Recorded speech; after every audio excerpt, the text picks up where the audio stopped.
Yes, yes, yes. I hear you loud and clear, but I just wish you wouldn't phone me while I'm at work. I'll be home when I get home. Look, I can't rush these things. I know I said the last one would be the final frontier. But the Federation, they keep pushing us further out. There's always another frontier to explore, and you know me, if I can't boldly go, then there's no point going at all. Yes, I've got the Romulan whisky, don't worry. Yes. Yes, take care. I'll behave myself. What green woman? I don't know where you keep hearing this rumour from. I haven't met any green women. Yes, I'll be home as soon as I possibly can. Warp speed, hon. Warp speed. Now please, let me go about my duty to boldly explore where no Kilt-Man has gone before. Okay. Yeah, love you too, yes. Bye-bye. Women. Yeah, I know. We're plagued with them, aren't we? No matter where we go in the galaxy, they're everywhere. And they always want a piece of you. They're always, what can I have, what can I have? What have you got to offer me? Demands, demands. Well, I just can't take it anymore. And I wish Starfleet would give us some new communicators. These old 4G ones, they're useless. And I've been paying for this for the last, well, since Stardate, a long time ago. Yeah. Not having it. Hey, folks. Glad you could make it. Glad you could rendezvous in the neutral zone. How are you all? Hope you're doing very, very well. Me and my ensign here, Ensign Kentucky Fudge, have got something to show you. Yes, from our travels around the cosmos, bouncing from system to system, dodging Klingons. And that's hard to do because they don't have Klingon.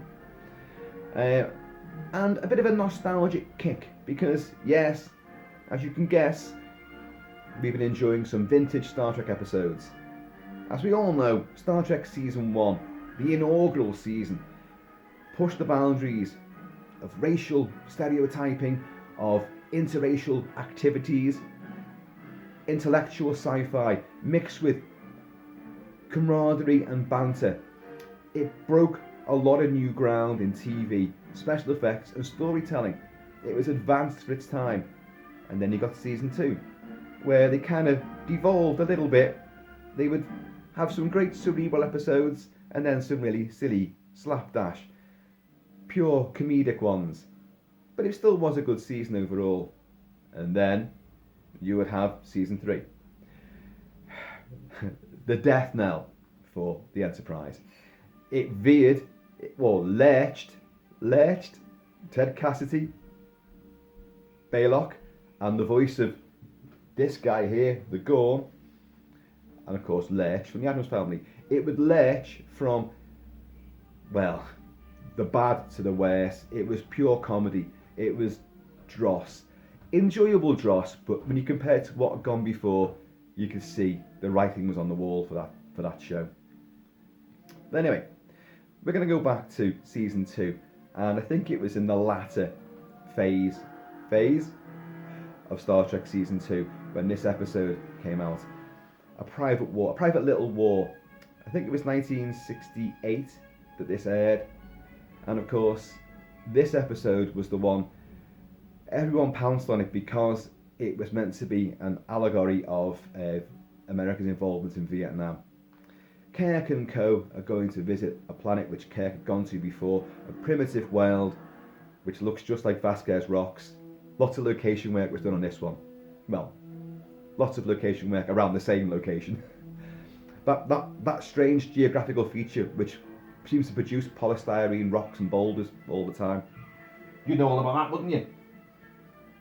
And because Kirk knows there's a guy on this planet and this primitive tribe, and he formed a bond with him.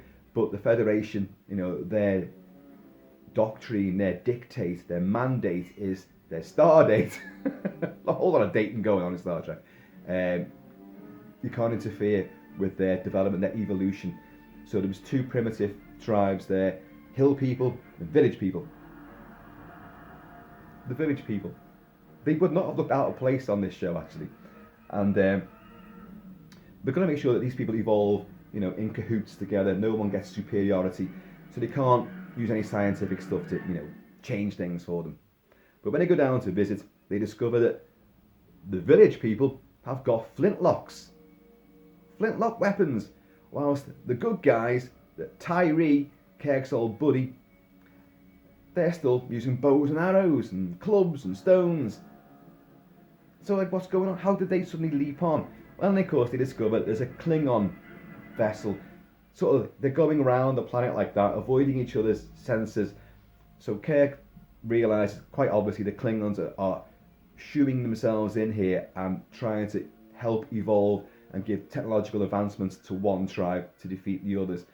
Anyway. On this planet as well is the Mugato. Yes. One of the silliest monsters that's ever graced Star Trek's small screen. But the thing about it is, I love it. And it is a nostalgia thing. When you were a kid, this episode was about, trying not to interfere. Like the Americans in Vietnam, initially it was Special Forces went in as advisors, to try and staunch the flow of communism, obviously. But so Kirk and co are like the American Special Forces advisors going in to a primitive society which is now at war, but a certain fascist sort of, communist dictatorship is muscling in to try and take over, using one tribe to overtake the other one. So you can see where it was. But when you were a kid, you didn't think about that at all. The politics. All you cared about was, does Kirk do a 2-footed drop kick? Yes, he does. Does Kirk snog anyone? Yes, he does. Is there a monster in it? Yes, there is. Is there lots of fighting and ineptly two-page stuntmen flying around? Yes, there are, So, it was great fun. But the creature in question, the Mugato, an albino gorilla type creature with a rhinoceros horn on his head and kind of weird stegosaurus bony spines down his back, is only in a couple of sequences. He initially attacks Kirk and McCoy. He puts the bite on Kirk, and its bite is toxic. So Kirk begins to convulse and all like, you've got to get me to the villagers, because, the hill folk, because they've got potions that can cure this. So McCoy does get him to the village, and we meet Nancy Kovac. Nancy Kovac is the star of this show because she is absolutely drop-dead gorgeous. She played Medea in the great Ray Harryhausen, Jason and the Argonauts. And in that, as pretty as she is, she's not a very good actress. She's just not. She's just there watching as all her, fellow cast members are fighting things that aren't really there because Harryhausen hasn't stop motion animated them just yet. So she's just like aghast in the background. And yet in this, she's all tanned up and bronzed like some Amazonian warrior priestess, looking a lot like Martine Beswick. Some of you know who that is. And but she's like a sort of a tribal witch doctor. She uses all herbal remedies. It's all herbal life type of thing. But she can cure Kirk of this toxins from the Mugato. And she can also stroke a certain leaf on a man and have dominion over him. But she's got ideas of her own, an agenda of her own. She wants Tyree, who's her husband, this is Kirk's old buddy, to try and take up arms and fight back properly. But he's a peace-loving guy, doesn't want to do it. So you've got all this politics going on. Inevitably, she will nick a phaser from Kirk during another Mugato attack. You only see 2 Mugatos in this, and we learn that one is probably the mate of the other one. But only in 2 brief sequences, and both of them get blasted by a phaser and vanished, gone.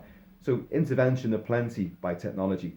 But she takes the phaser and goes to the village people to try and use them. Look, I have this.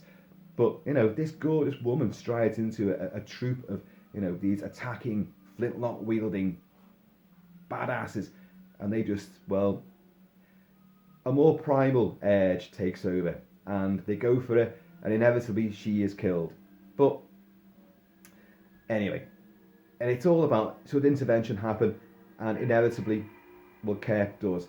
He gets Scotty to manufacture lots of flintlocks to send them down, because this Garden of Eden, to evolve properly, it needs the serpents. You know, it's kind of clever, but it also goes against Federation rules completely. But anyway, we're here to discuss the Mugato. And here he is, courtesy of Rubies. It's the Mugato.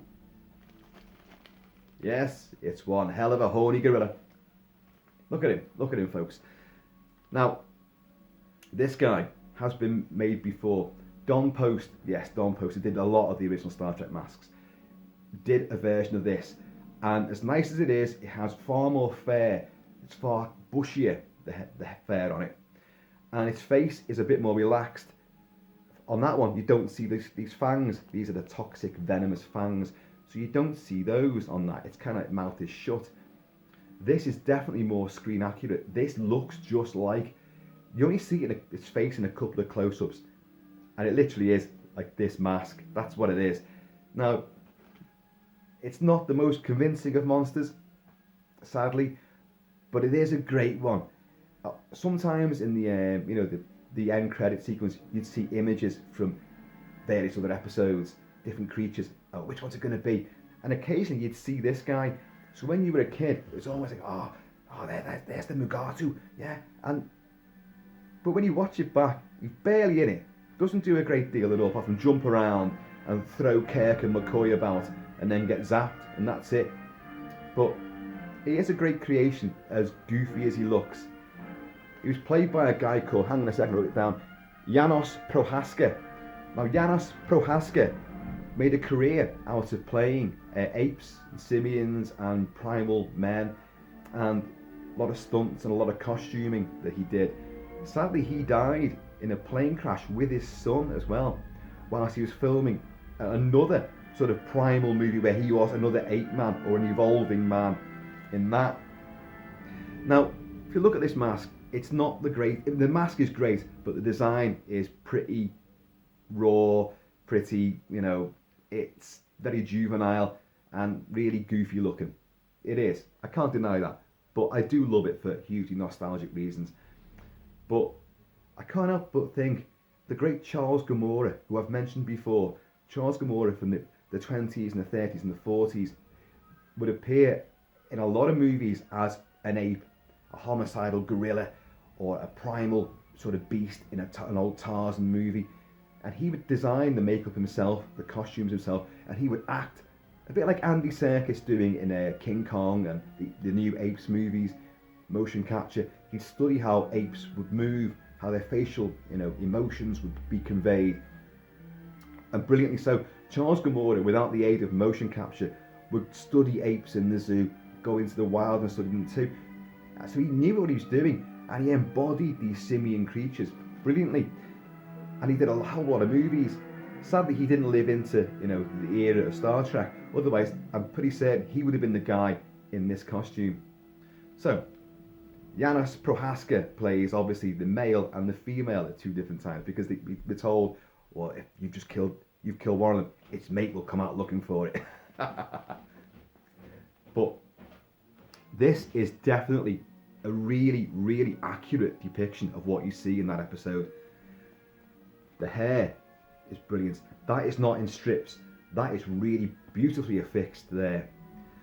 The detail on this rhinoceros horn is fabulous. Obviously, when you get this, that's kind of like way down the side. So you're going to have to shove a fair bit of gubbins in there to get him standing tall and erect. The Don Post one also had a slight error, because I mentioned on the costume he has these sort of stegosaur bony spines down his back. Well, on their mask, their original mask, if you can still get that one, it has those little nodules and protuberances down the back of the head. Well, the actual creature itself doesn't have that. They're down the base of it, down his spine, not down the back of his head. But if you look at him, the detail is great. This is bags inside there. He hasn't got like shiny black eyes, but these big flared gorilla nostrils, the details around the mouth, the open mouth, the tongue, the teeth and fangs, big gaping nostrils there, and this lovely fur.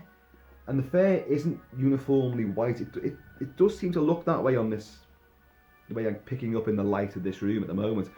but there is some subtle shading in here, some tan elements, which give it like a nice bit of realistic variety, sort of smudgy, dirty bits maybe. But the fur is absolutely great. It's really, really well anchored in. As I say, this is Rubies. The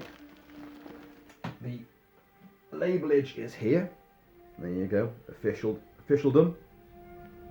Mask Illusions, a division of Rubies, and they call him the Mugato. They call him. This is another thing about this creature. On the original, they say in the show itself, they call him Mugato, Mugato, and in the credits he's called Gumatu. So Gumatu, Mugato, Mugato, Mugabe. No, not Mugabe. But he is the Mugato. And he is absolutely splendid. There's a lot of different subtle shading going on here. You've got some dark shadows inside these contours and crevices and the wrinklage. You've got some subtle shading in the tongue and the sort of lip area and around the eyes. There is a hint of those vicious, horrible, nightmarish flying monkeys from the Wizard of Oz, which you can get a mask of that as well. But when again, in the Wizard of Oz, when you see them en masse flying after Dorothy and her companions, they are absolutely frightening creatures. When you see them up, especially the little silly hats they've got on wedged on the side of their head, but when you see them up close, they actually are really goofy looking. And so the sad thing about that is when you find that mask, it does look really nowhere near as frightening as you think it should do. And the same, I suppose, could be said for this.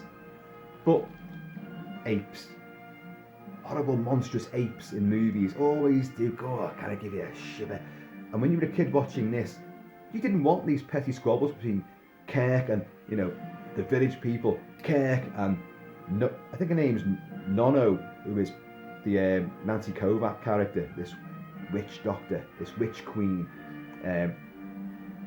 she steals the show completely from under everybody else, and all this sort of squabbling and should we fight, should we intervene? You're like, just show me the monster again. But I suppose wisely they don't do it because they know they haven't got a good monster on their hands. She leaps out of nowhere and throws people around for a second or two and then gets zapped, and that's it. Because obviously there's not a lot else he can do. Doesn't bear up to close scrutiny either. You only see his face like that close for a couple of split seconds, but it does look identical to that. So now this is still available, this reasonably priced as well. I got this what did I get it for? About 35 English pounds, 35 quid, so that's not bad at all. That's free shipping as well. I don't know how much it would have cost originally, or whether it's even widely available, but I found one and I thought, nah, but nah. And it is great. It's good fun. The adherence of the fur line around the face is anchored in spectacularly well. These little wisps, you can play about with this hair and give it a bit more shape and body and sort of, he's a bit active. He's been playing with those dreamy roots that witch doctor always plays with to get her men interested. You know what? She doesn't need them. She does not need to put any kind of magic spell on a man to get him aroused. She looks fabulous. Absolutely fabulous. But yeah, so you play about with the fur and you get like a kind of more rebellious, tufty, realistic look. You can't imagine that an ape is going to be brushing his hair down and combing himself. The weird thing about the show is that the hill people, the good guys, their hair's like this. They have big, mad blonde wigs on, bushy blonde wigs, which are high, and the hill people, they're the good guys. The village people have the same wigs, only in black. So big, massive, bushy, and high. Again, what's going on? We look back on these things, the uniformity, so you recognise the good guys from the bad guys. They wear this, they wear that, they have their hair this way, they have their hair that way. There's no individuality whatsoever. In a show that does overall preach how individuals can always, make a difference, you should enjoy and celebrate who you are, your heritage, what you are, who and what you are. The show was always about that, and yet visually it couldn't do it. And even though like we're meant to be on a vast planet here, you just get shown a couple of rocky canyons, you know, a ravine here, a little bit of a forested area there. I mean, there's 10 people in that tribe, 10 people in that tribe. This is meant to be a war on an evolving planet of, you know, different civilizations. You don't really get that effect, do you? But it's good fun. It certainly isn't the worst episode, but and in fact some people rate it very highly. You know, I think it's okay. It's elevated because of this guy, well, almost, and because of the banter. Kirk looks great in it, and Nancy Kovac. That's it in a nutshell. So, folks, there you go. I'm not going to put it on because that's actually quite a small mask. Your entry into this mask, I've got bags in there, as you can tell. There's not much of a slit up the back there.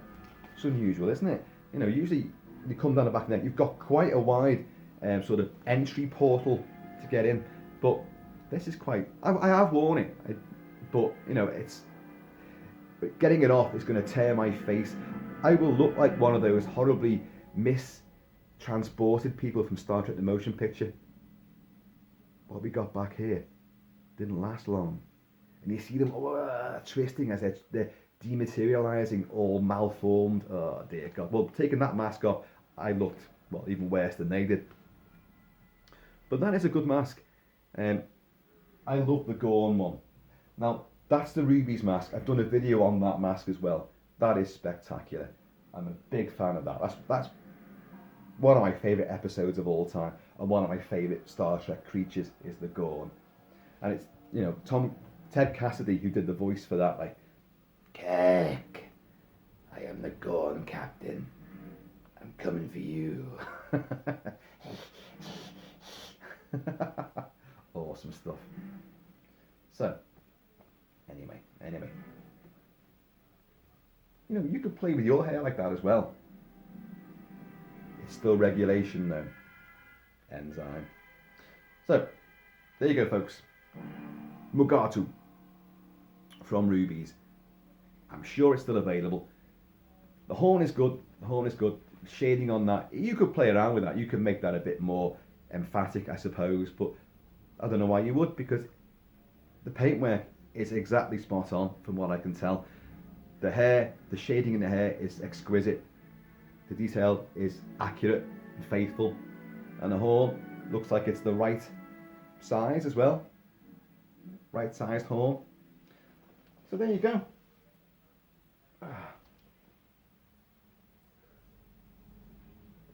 You know, after blasting around the galaxy, it's nice to unwind. I'll be in sick bay tomorrow though, I can guarantee that. So, there you go, folks. I have more masks on the way. Yes, as many of you regular viewers will know, we are all awaiting an absolute avalanche of latex. Tots Trick or Treat Studios are unleashing an unbelievable wealth of goodies. I have one arriving in 2 days' time, 2 days hence from now, and I'm dead lucky to have got it, because that one has gone again. It came out and it's gone, so I've bagged it. So I ain't saying what it is, but mum's the word. Subtle clue there. And then I have two more, which the big main smorgasbord of masks are arriving in the UK next week, hopefully. They've been delayed a couple of times already, but they're all arriving next week, and I have two more from that vast assortment pre-ordered. So as soon as they land in Blighty, they should be winging their way to me. And God, do I want those. And God, do you want to see them as well. So, folks, in the meantime, and that Federation intervening in between time, you guys, take it easy. Keep it kilted, keep it Celtic. Keep flying Federation flag. Keep drinking the good stuff. And I'm going to see you all later, because in the meantime, I've got a star date. I just love them in green. What do you mean? I know you're green as well, but you're a subordinate. He's an equal. And I let him live, so now he owes me. So, folks, in the meantime and in between time, please be happy, be healthy, stay safe. And I'm going to see you all in a galaxy near you soon. Mr. Fudge, you have the con.